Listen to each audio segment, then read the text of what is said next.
8-year-old Tommy Martinez sat between his parents in the crowded courtroom, his small legs swinging nervously from the wooden bench. The air felt heavy and serious, filled with whispered conversations and the rustling of papers. Tommy didn't understand why everyone looked so worried, but he could feel the tension like a thick blanket covering the room. The case involved a robbery at the local jewelry store where Tommy's uncle worked as a security guard. 3 men had broken in during the night shift, and Uncle Carlos had been badly hurt trying to stop them. The thieves had taken thousands of dollars worth of jewelry and escaped into the darkness. For weeks, the police had been searching for clues, interviewing witnesses and trying to piece together what happened that terrible night. Tommy's mother, Maria, held his hand tightly as they waited for the trial to begin. She had explained to Tommy that they were there to help Uncle Carlos get justice, but the little boy was more interested in the big room with its tall ceiling and important-looking people in suits. He had never been inside a courthouse before, and everything seemed enormous and intimidating. The judge entered the courtroom and everyone stood up. Judge Harrison was an elderly man with gray hair and kind eyes behind wire-rimmed glasses. He had been serving the community for over 20 years and was known for his fair decisions and patience, especially when children were involved in cases. Tommy watched as the judge settled into his high chair behind the large wooden desk at the front of the room. The prosecutor, Ms. Jennifer Walsh, began presenting the case. She was a sharp woman in her 30s who had built a reputation for being thorough and determined. She explained how the 3 suspects had been caught 2 weeks after the robbery, thanks to security camera footage from a nearby restaurant. The evidence seemed clear, and everyone expected a straightforward trial. Tommy's attention drifted as the adults talked about evidence and testimonies. He was more fascinated by the court reporter typing quickly on her strange machine and the way the ceiling fan moved slowly above their heads. His mother had packed some quiet toys in her purse, but Tommy was too curious about his surroundings to play with them. The first witness was called to testify. It was Mrs. Henderson, an elderly woman who lived in the apartment above the jewelry store. She had heard loud noises and breaking glass around midnight and had called the police immediately. Tommy watched as she walked slowly to the witness stand, her voice shaky as she described what she had heard that night. Next came Officer Rodriguez, the first policeman to arrive at the scene. He described finding Uncle Carlos unconscious near the broken display cases surrounded by scattered jewelry and broken glass. The officer's detailed account painted a clear picture of the violent break-in, and Tommy could see some people in the courtroom wiping away tears as they listened. Tommy's Uncle Carlos was then called to testify. Uncle Carlos walked with a limp, now a permanent reminder of that terrible night. His left arm was still in a cast and he moved carefully as he made his way to the witness stand. Tommy wanted to wave at his uncle, but his mother gently held his hand down, whispering that they needed to be very quiet and respectful. Uncle Carlos told his story in a steady voice, despite the obvious pain it caused him to remember. He explained how he had been making his regular security rounds when he heard a window breaking in the back of the store. When he went to investigate, 3 masked men had already entered and were filling bags with expensive jewelry. Carlos had tried to stop them, but they had attacked him with a metal pipe.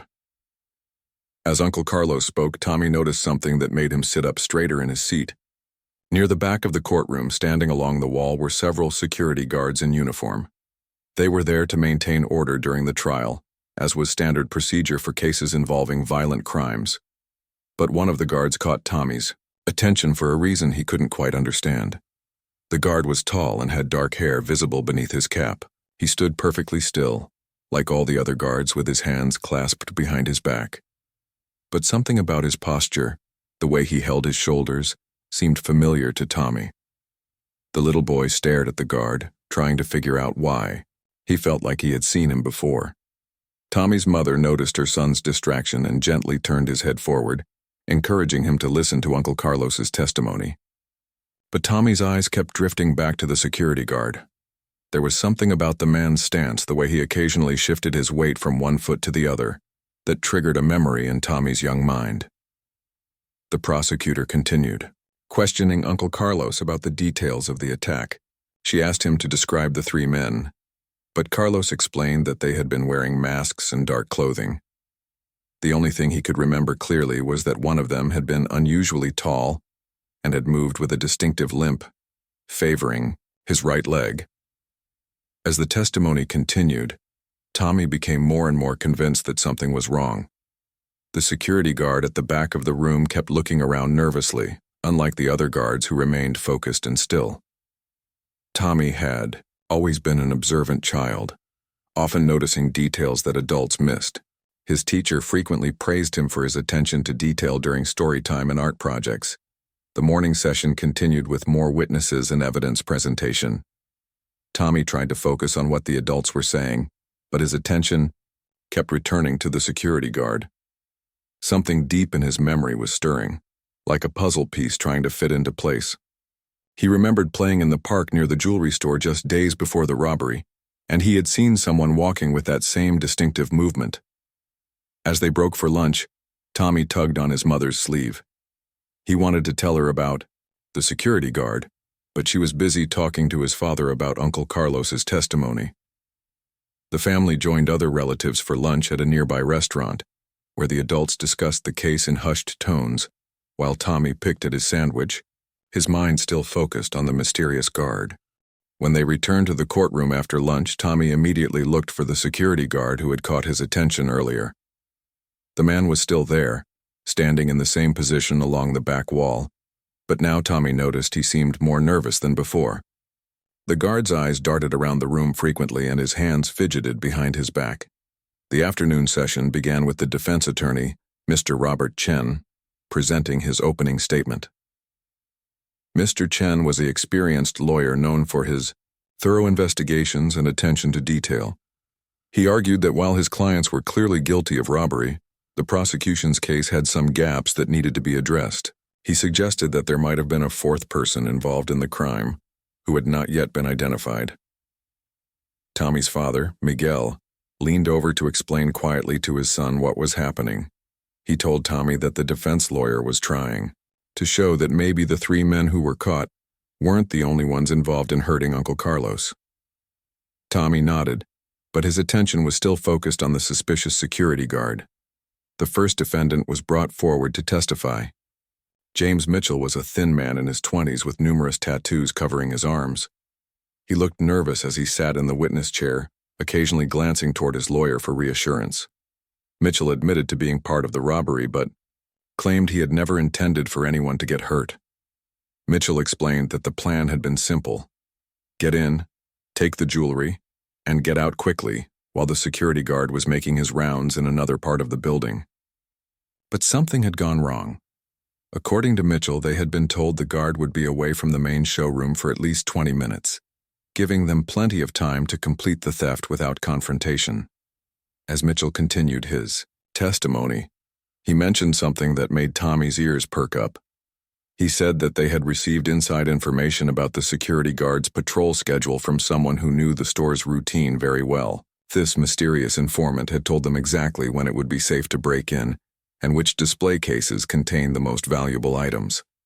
The prosecutor, Ms. Walsh, pressed Mitchell for more details about this inside source. Who had given them this information? How did they know this person? But Mitchell claimed he had never met the informant face to face. All communication had been done through his partner, Derek Williams, who was the second defendant in the case. Tommy watched as the security guard's behavior became even more agitated during this part of the testimony. The man was now shifting his weight constantly and had begun to sweat despite the cool temperature in the courtroom. Tommy tugged on his mother's sleeve again, trying to get her attention, but she was completely focused on the testimony. Derek Williams was called next to testify. Williams was older than Mitchell, probably in his mid-30s, with a rough appearance that suggested he had lived a hard life. He had several previous arrests for burglary and theft, making him the likely leader of the group. Williams was more reluctant to talk than his partner, answering questions with short, careful responses. When asked about the inside source, Williams initially denied any knowledge of such a person. However, under persistent questioning from the prosecutor, he finally admitted that someone had approached him in a bar about 3 weeks before the robbery. This person had offered to provide detailed information about the jewelry store's security procedures. in exchange for a cut of the stolen goods.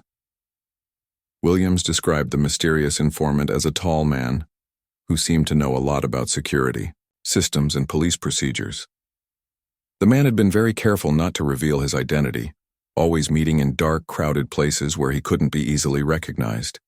He had provided detailed floor plans of the store and precise timing information about the guards' patrol routes.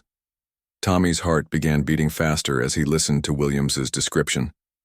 The tall man with knowledge of security procedures sounded remarkably similar to the nervous guard standing at the back of the courtroom. Tommy looked back and forth between Williams and the guard, trying to see if there was any recognition between them, but Williams kept his eyes focused on the prosecutor. The third defendant, Marcus Thompson, was the youngest of the group, barely 19 years old. Unlike his partners, Thompson seemed genuinely remorseful about what had happened to Uncle Carlos. He broke down crying as he described how the simple robbery had turned into a violent assault when the security guard had surprised them in the showroom. Thompson's testimony revealed more disturbing details about the inside informant. According to Thompson, the mysterious man had specifically told them that the security guard was older and wouldn't put up much of a fight if confronted. This information had made them careless, leading to the tragic confrontation that left Uncle Carlos severely injured.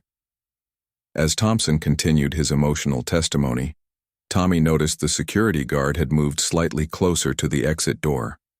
The man's face had grown pale, and he seemed to be calculating the distance to the nearest escape route. Tommy's young mind was putting together pieces of a puzzle that the adults in the room hadn't yet recognized. The prosecutor asked Thompson if he could identify the informant if he saw him again. Thompson wiped his eyes and said he thought he could, since they had met face-to-face once when finalizing the details of the robbery. The meeting had taken place in the parking lot behind a fast food restaurant, where the informant had handed over the final set of instructions and floor plans. Judge Harrison called for a brief recess to allow Thompson to compose himself before continuing with his testimony. As people began moving around the courtroom, Tommy saw his opportunity. He slipped away from his parents, who were talking quietly with other family members, and moved toward the back of the room where the security guards were stationed. Tommy approached the nervous guard with the innocent curiosity of a child. The man was now visibly sweating and kept glancing toward the exit. When Tommy got close enough, he could see a small scar above the man's left eyebrow and noticed that the guard favored his right leg slightly when he shifted his stance, just like Uncle Carlos had described about one of the attackers. The guard noticed Tommy approaching and tried to maintain his professional composure, but his hands were shaking slightly. Tommy looked up at the tall man and felt certain that this was the same person he had seen in the park near the jewelry store just days before the robbery. The man had been talking on a cell phone and walking with that distinctive limp, acting nervous and looking around constantly. Tommy's mother called for him to return to his seat, but as he turned to go back, he caught sight of something that confirmed his suspicions. A small piece of paper had fallen from the guard's pocket, and Tommy could see what looked like a hand-drawn map of a building layout. His young mind might not have understood all the legal proceedings, but he knew something was very wrong with this particular security guard. Tommy returned to his seat, his mind racing with what he had observed. The piece of paper on the floor behind the security guard looked exactly like the building layouts that the defendants had described receiving from their mysterious informant. Tommy's 8-year-old brain was connecting dots that the adults in the room hadn't even noticed yet. As the court session resumed, Tommy became increasingly agitated. He kept looking back at the security guard, who was now standing even closer to the exit door. The man's nervous behavior had become so obvious that even some of the other guards were beginning to notice his unusual demeanor. Tommy tried again to get his parents' attention, tugging on his father's jacket sleeve. Miguel Martinez looked down at his son with mild annoyance. The testimony was reaching a critical point, and he needed to focus on what might help Uncle Carlos's case. Tommy whispered urgently to his father that something was wrong with one of the guards, but Miguel simply patted his son's head and told him to sit quietly and listen to the important grown-up talk. The prosecutor called for Marcus Thompson to continue his testimony. The young defendant had composed himself during the break, and was now providing more detailed information about the planning stages of the robbery. He described how the informant had known specific details about the store's alarm system, including which sensors were most sensitive, and how long the delay was before the alarm would sound at the police station. Thompson also revealed that the informant had provided them with a security guard's schedule, showing exactly when Carlos Martinez would be in different parts of the building during his patrol rounds. This information had been incredibly accurate, suggesting that the source had intimate knowledge of the store's security procedures and possibly even access to internal scheduling documents. As Thompson spoke, Tommy noticed the suspicious security guard was now fidgeting with something in his pocket. The man kept checking his watch and looking toward the exit as if planning his escape route. Tommy's frustration grew as he realized that no one else was paying attention to what seemed obvious to his young eyes. The defense attorney, Mr. Chen, stood up to cross-examine Thompson. His questions focused on the mysterious informant and whether Thompson could provide any additional details that might help identify this fourth participant in the crime. Thompson described the man as being very professional in his approach, speaking like someone who understood police procedures and security systems. Thompson mentioned that during their final meeting, the informant had seemed particularly nervous about the timing of the robbery. The man had insisted that they stick exactly to the schedule he provided and warned them that any deviation could result in disaster. Ironically, it was this rigid adherence to the informant's timeline that had led them directly into the confrontation with Uncle Carlos. Judge Harrison asked Thompson directly if he would be able to recognize the informant if he were present in the courtroom today. Thompson looked around the room carefully, his eyes scanning the spectators, lawyers, and court personnel. When his gaze reached the security guards at the back of the room, Tommy held his breath, hoping the defendant would notice the same suspicious behavior he had observed. Thompson's eyes passed over the guards without showing any obvious recognition, but Tommy noticed that the nervous guard had turned slightly away and was now facing more toward the wall. The man was clearly trying to avoid being seen clearly by the defendant, which only confirmed Tommy's growing certainty that something was very wrong. During another brief recess, Tommy made a desperate decision. He couldn't get his parents to listen to him, and he was afraid the suspicious guard might leave the courtroom before anyone realized what was happening. With the determined courage that only children possess, Tommy stood up and walked directly toward the front of the courtroom, where Judge Harrison was reviewing some documents. Judge Harrison noticed the small boy approaching his bench and looked down with surprise and curiosity. Tommy had never spoken to a judge before, but he knew that judges were important people who made decisions about right and wrong. In his 8-year-old mind, the judge was the person most likely to listen to him and understand that something important was happening. Court security moved to intercept Tommy, but Judge Harrison raised his hand to stop them. The judge was known for his patience with children and had often said that young people sometimes noticed things that adults missed because they weren't yet trained to ignore their instincts. He gestured for Tommy to come closer to his bench. Tommy looked up at the kind-faced judge and took a deep breath. In his clear, innocent voice, he said that one of the security guards was acting very strange and that he had seen the same man near the jewelry store before the robbery happened. The courtroom fell silent as everyone strained to hear what the young boy was saying to the judge. Judge Harrison leaned down from his high seat and asked Tommy to speak a little louder so everyone could hear. Tommy repeated his observation, pointing toward the back of the room where the security guards were standing. He explained that the guard with the limp had been very nervous all day and had dropped a paper that looked like a map of a building. The suspicious security guard realized that attention was now focused in his direction. His face turned pale, and he began moving more quickly toward the exit. His sudden movement caught the attention of the other guards and several people in the courtroom who hadn't been paying attention to Tommy's words, but noticed the man's obvious attempt to leave. Officer Rodriguez, who had testified earlier about finding Uncle Carlos at the crime scene, was sitting in the gallery and immediately recognized suspicious behavior when he saw it. He stood up and called out for courthouse security to stop the fleeing guard. The man broke into a run, pushing past surprised spectators as he headed for the exit. The courtroom erupted into controlled chaos as several law enforcement officers moved to pursue the fleeing guard. Judge Harrison banged his gavel and called, for order, while Tommy stood near the judge's bench, wide-eyed at the commotion his simple observation had caused. His parents rushed forward to collect their son, finally understanding that Tommy had been trying to tell them something important all along. The fleeing security guard made it to the courthouse corridor, but was quickly surrounded by officers, who had been alerted by the commotion from the courtroom. As they detained him, they found several items in his possession that immediately raised suspicions: detailed floor plans of the jewelry store, a cell phone with text messages coordinating meeting times and locations, and most damning of all, a small piece of jewelry that matched the description of items stolen during the robbery. The captured security guard was immediately identified as David Sullivan, a 34-year-old former police officer who had been working for the courthouse security company for less than 6 months. As officers searched him more thoroughly, they discovered additional evidence that painted a clear picture of his involvement in the jewelry store robbery. Sullivan had been carrying a small notebook containing detailed observations about security procedures at various businesses around the city.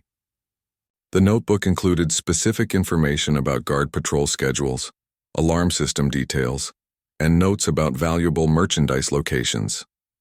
Most importantly, it contained several pages dedicated to the jewelry store where Uncle Carlos worked, with precise timing charts and floor plan sketches. Back in the courtroom, Judge Harrison praised Tommy for his keen observation and courage in speaking up. The judge explained to everyone present that children often notice things that adults miss, because they observe the world without the filters and assumptions that come with age and experience. Tommy's innocent attention to detail had potentially broken the case wide open. Detective Sarah Mitchell, who had been working on the jewelry store robbery case since it happened, was called to the courthouse immediately.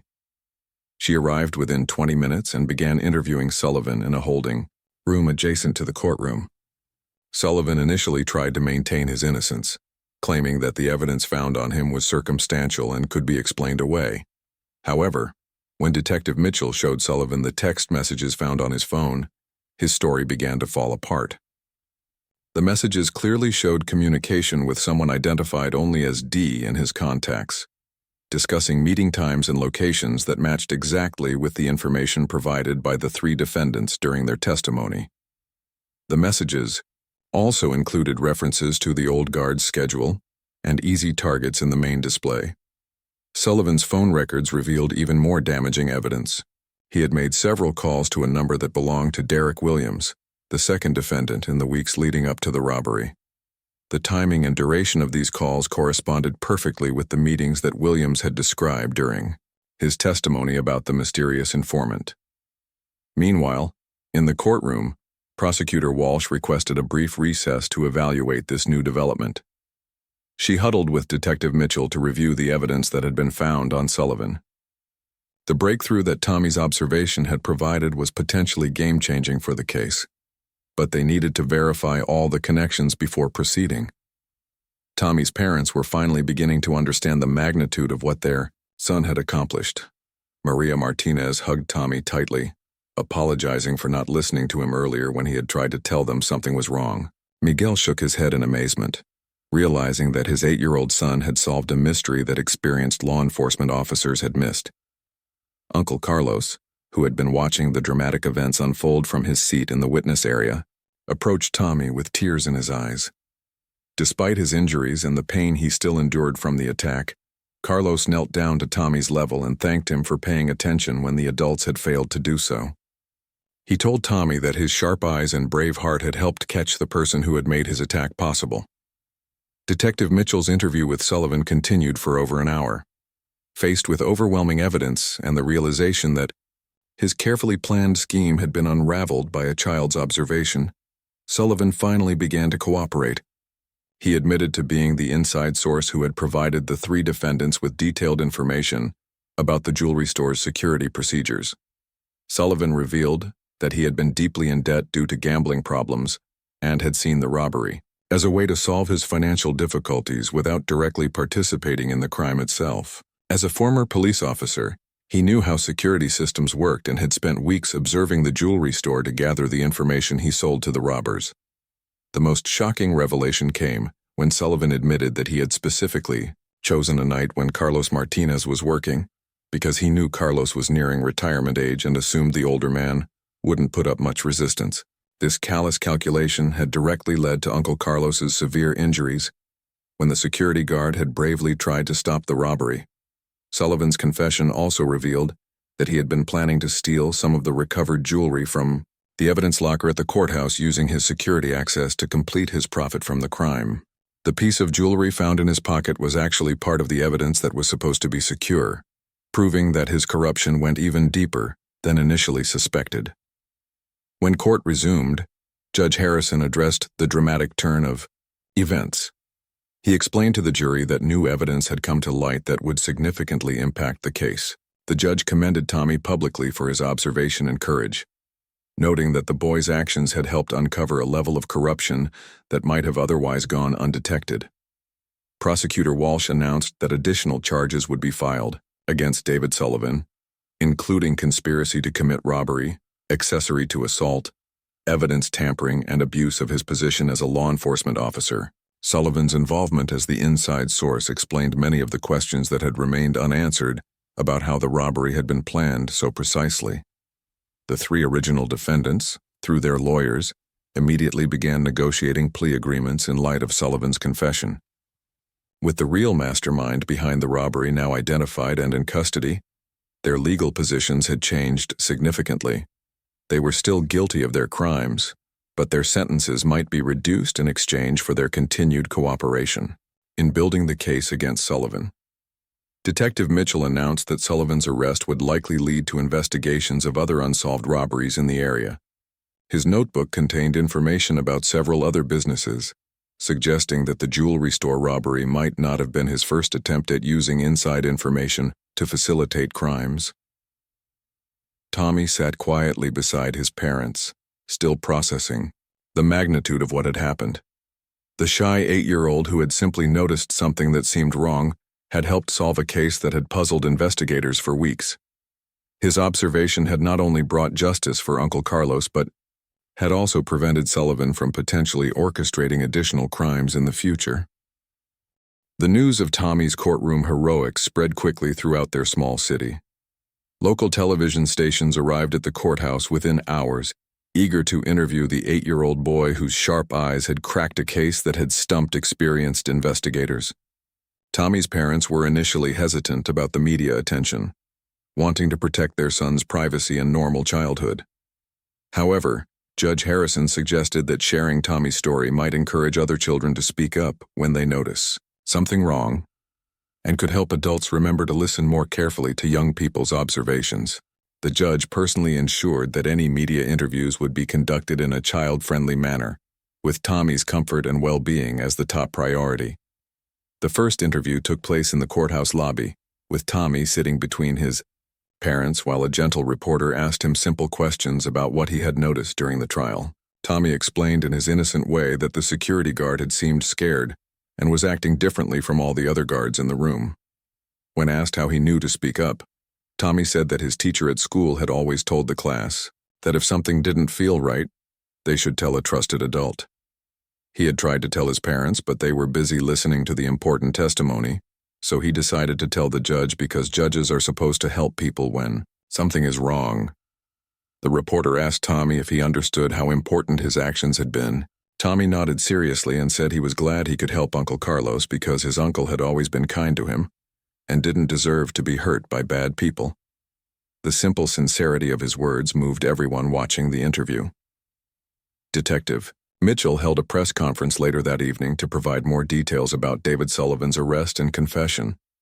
She explained that Sullivan's inside knowledge and abuse of his position had made the robbery possible, and his arrest would likely prevent other crimes he had been planning.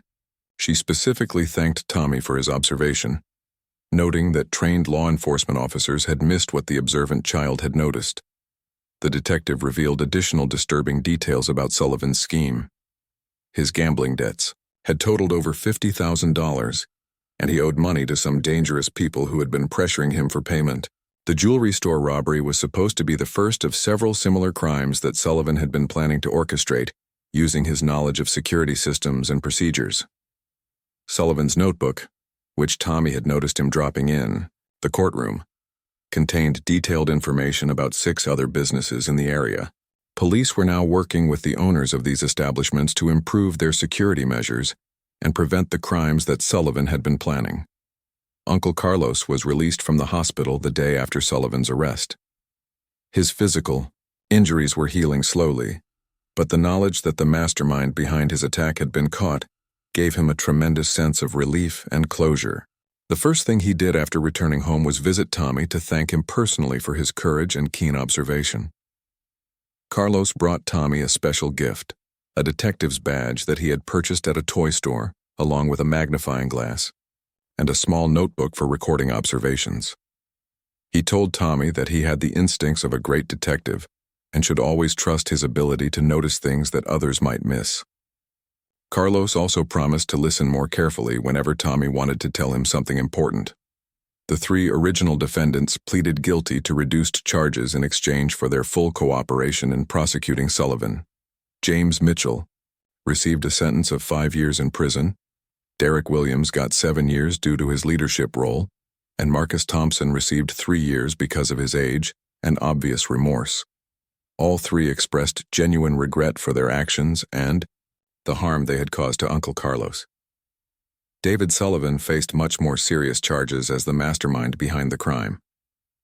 His trial was scheduled for 6 months later, and he was facing up to 25 years in prison for conspiracy, accessory to assault, evidence tampering, corruption, and abuse of his law enforcement position. His gambling debts, which had motivated the crime, seemed insignificant compared to the price he would now pay for his choices. Tommy returned to school the following week to find himself something of a celebrity among his classmates. His teacher, Mrs. Rodriguez, used Tommy's experience as a teaching moment for the entire class. She explained how Tommy's careful observation and courage to speak up had helped solve a real crime, and she encouraged all her students to trust their instincts when something didn't seem right. The local newspaper ran a front-page story about Tommy's courtroom observation, with a headline that read, "8-year-old hero helps solve jewelry store robbery." The article included quotes from Judge Harrison, Detective Mitchell, and Uncle Carlos, all praising Tommy's keen attention to detail and bravery in speaking up when adults weren't listening. Several other law enforcement agencies reached out to Tommy's family, sharing stories of cases where children's observations had provided crucial breakthroughs. They explained that children often notice behavioral cues and inconsistencies that adults miss because young minds aren't yet trained to filter out seemingly unimportant details. Tommy's parents enrolled him in a youth community service program, where children could learn about helping their community and the importance of civic responsibility. The program coordinator said that Tommy's natural observational skills and willingness to help others made him an ideal participant, and his story would inspire other young people to get involved in making their community safer. The courthouse security company that had employed Sullivan conducted a thorough review of their hiring practices and background check procedures. They discovered that Sullivan had lied on his application about the reasons for leaving his previous job as a police officer, omitting the gambling problems that had actually led to his resignation from the force. Judge Harrison made a point of visiting Tommy's school to speak to students about the importance of paying attention to their surroundings and trusting their instincts. He told the children that adults sometimes get so focused on complicated things that they miss simple but important observations that young people notice naturally. The judge also established a small scholarship fund in Tommy's name for children who demonstrated exceptional observation skills and community service. The first recipient would be chosen the following year, with the criteria being a child who showed the same kind of attention to detail and courage to speak up that Tommy had demonstrated in the courtroom. Tommy's story became a case study in several law enforcement training programs, demonstrating the importance of paying attention to all potential witnesses, regardless of their age. Police academies began including sessions on the value of children's observations and the need to create child-friendly environments for reporting suspicious behavior. 6 months later, David Sullivan's trial concluded with his conviction on all charges.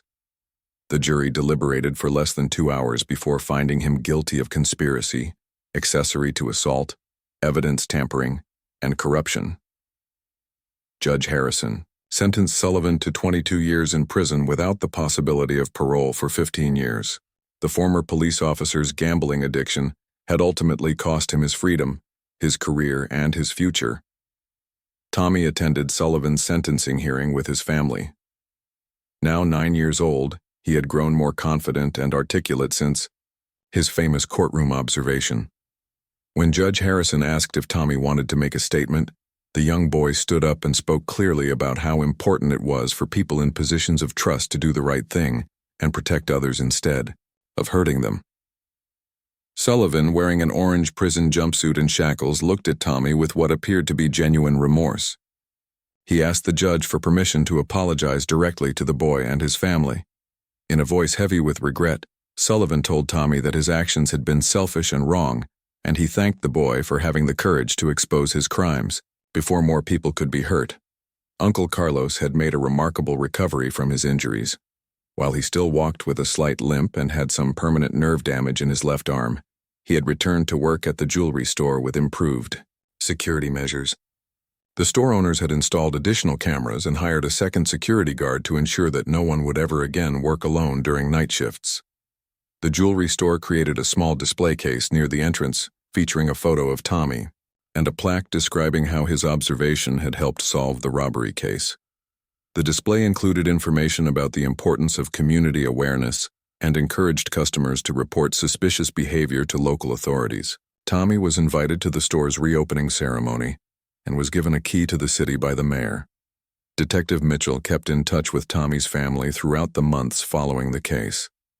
She often spoke about Tommy's contribution when giving presentations to community groups about crime prevention and public safety. Mitchell credited Tommy with teaching law enforcement officers an important lesson about listening to all community members, regardless of their age. The detective also revealed that Tommy's observation had led to the resolution of 3 other unsolved cases. Sullivan's confession and the evidence found in his notebook helped police connect him to burglaries at an electronics store, a pharmacy, and a small bank over the previous year. His inside knowledge of security procedures and law enforcement response times had made him a particularly dangerous criminal. Tommy's school established an annual Tommy Martinez Community Awareness Award to recognize students who demonstrated exceptional observation skills and civic responsibility. The award came with a small scholarship fund and recognition at the school's graduation ceremony. Tommy was invited to help select recipients each year, teaching him about leadership and community service. The local police department created a junior detective program, partly inspired by Tommy's success. The program taught children basic observation skills, safety awareness, and how to report suspicious activity appropriately. Tommy became the program's first junior detective and helped design activities that would be engaging and educational for other children. Tommy's parents noticed significant positive changes in their son following his courtroom experience. He became more confident in speaking up about problems at school, more attentive to details in his homework, and more interested in helping others in his community. His teacher reported that Tommy had become a natural leader among his classmates, often helping younger students and encouraging them to speak up when they had concerns. The jewelry store robbery case became a turning point for courthouse security procedures nationwide. Many courthouses reviewed their security personnel screening processes and implemented additional background checks specifically designed to catch financial problems that might make guards vulnerable to corruption. Tommy's observation had exposed a weakness in the system that could have led to many more crimes. 2 years after the trial, Tommy received a letter from Marcus Thompson, the youngest of the original defendants. Thompson had been released from prison after serving his 3-year sentence and had enrolled in community college to study social work. In his letter, Thompson thanked Tommy for helping to catch Sullivan and explained that knowing the real mastermind had been punished had helped him find peace and motivation to turn his life around. Thompson also mentioned that he had started speaking to young people about the consequences of criminal choices and the importance of thinking carefully about who they trust. He credited Tommy's example of courage and honesty with inspiring him to become a better person and help others avoid the mistakes he had made. Judge Harrison retired 3 years after Tommy's famous courtroom observation, but he never forgot. the lesson the young boy had taught him about listening to all witnesses. In his retirement speech, Harrison specifically mentioned Tommy's case as one of the most important moments of his judicial career, demonstrating that justice sometimes comes from the most unexpected sources. The judge established a mentorship program pairing retired law enforcement officers with observant young people in the community. Tommy was one of the first participants, working with Detective Mitchell to learn more about investigation techniques and community safety. The program helped young people develop their natural observational skills while building positive relationships with law enforcement. Uncle Carlos eventually became the head of security for the jewelry store chain, using his experience and Tommy's example to train other guards about the importance of community awareness and vigilance. He often told new employees about his nephew's keen observation and how a child's attention to detail had solved the case that professional investigators had struggled with. Carlos also became an advocate for better communication between law enforcement and community members of all ages. He frequently spoke at schools and community centers about the importance of trusting instincts and speaking up when something seems wrong, always using Tommy's story as an example of how ordinary people can make extraordinary differences. Tommy grew up to become a forensic psychologist, specializing in helping child witnesses provide testimony in legal cases. His childhood experience in the courtroom had shown him how important it was for the legal system to create comfortable environments where young people could share what they had observed without fear or intimidation. Dr. Tommy Martinez, as he became known, developed new techniques for interviewing child witnesses that helped law enforcement solve numerous cases over his career. He often told his young clients about his own experience as an 8-year-old in a courtroom, showing them that their observations were valuable and that adults would listen if they spoke up clearly and truthfully. The David Sullivan case became a landmark example in criminal justice textbooks, illustrating how corruption can penetrate even trusted institutions and how community vigilance is essential for public safety. Tommy's role in exposing Sullivan demonstrated that effective crime prevention requires the participation of all community members, regardless of their age or background. Years later, when Tommy had children of his own, he taught them the same lessons his experience had taught him. Pay attention to your surroundings, trust your instincts when something doesn't feel right, and never be afraid to speak up to trusted adults when you notice something wrong. He often told them that being observant and brave enough to act on those observations was one of the most important skills they could develop. The courthouse where Tommy made his famous observation eventually installed a small plaque near the entrance, commemorating the case that had taught the legal community valuable lessons about listening to all witnesses and maintaining constant vigilance against corruption. The plaque included Tommy's childhood photo and a quote from Judge Harrison about the wisdom that can come from young voices. Tommy's story continued to inspire new generations of children to trust their observations and speak up when they noticed suspicious behavior. His example showed that heroes come in all ages and that sometimes the most important breakthroughs come from simply paying attention to details that others might overlook.